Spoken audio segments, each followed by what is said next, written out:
ಎಷ್ಟು ಚೆನ್ನಾಗಿಟ್ಕೊಂಡಿದ್ದೀರಾ ಬೆಡ್ನ. ನೆಲದಲ್ಲೂ ಸ್ವಲ್ಪ ಜಾಗ ಇದೆಯಲ್ಲ, ಇಲ್ಲೆಲ್ಲ ಹರಡ್ಬೇಕಿತ್ತು ಬಟ್ಟೆಗಳನ್ನ. ಲಕ್ಕಿ, ನಾವಿಲ್ಲಿಗೆ ಬಂದು 3 ದಿನ ಆಯಿತು. ಮನೇಲೆಲ್ಲರೂ ನಮ್ಮ ದಾರಿನೇ ಎದುರು ನೋಡ್ತಿರ್ತಾರೆ. ಇವತ್ತು ವಾಪಸ್ ಹೊರಡಲ್ವಾ? ಸಾಧ್ಯ ಆದರೆ ಈಗಲೇ ಹೊರಡೋಣ. ಹೋಗೋಣ. ಆದರೆ ಇವತ್ತು ಸ್ವಲ್ಪ ಕೆಲಸ ಇತ್ತು. ಏನು? ಆಮೇಲೆ ಹೇಳ್ತೀನಿ. ಪರ್ಸ್ನಲ್ಲ?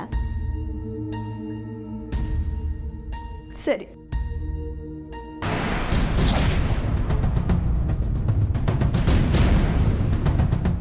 ಏನದು ಕೈಯಲ್ಲಿ?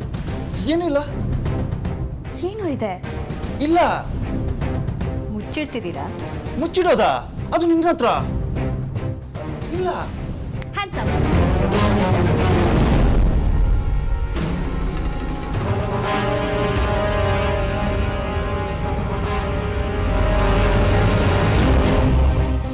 ನನ್ನಲ್ಲಿ ಬಂದು ನೋಡ್ಬೋದಾ?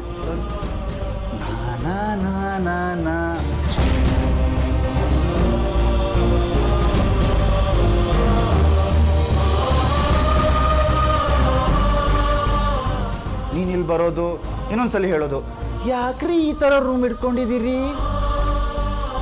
ಬೇಕಾ? ಆಮೇಲೆ ನಾನು ನಿನ್ನ ರೂಮ್ ಬರಬೇಕಾಗುತ್ತೆ, ನಿನ್ನ ರೂಮ್ ಚೆಕ್ ಮಾಡಬೇಕಾಗುತ್ತೆ. ನೀನು ರೂಮ್ ಹೇಗೆ ಇಟ್ಕೊಂಡಿದೀಯಾ ಅಂತ ಎಲ್ಲ ಬೇಕಾ? ಒಂಥರ ಮ್ಯೂಚುವಲ್ ಆಗಿ ಕಾಂಪ್ರಮೈಸ್ ಮಾಡೋಣ. ನಾನು ನಿನ್ನ ರೂಮ್ ಬರೋದು ಬೇಡ, ನೀನು ಇಲ್ಲಿ ಬಂದು ನೋಡೋದು ಬೇಡ. ಓಕೆ? ಓಕೆ.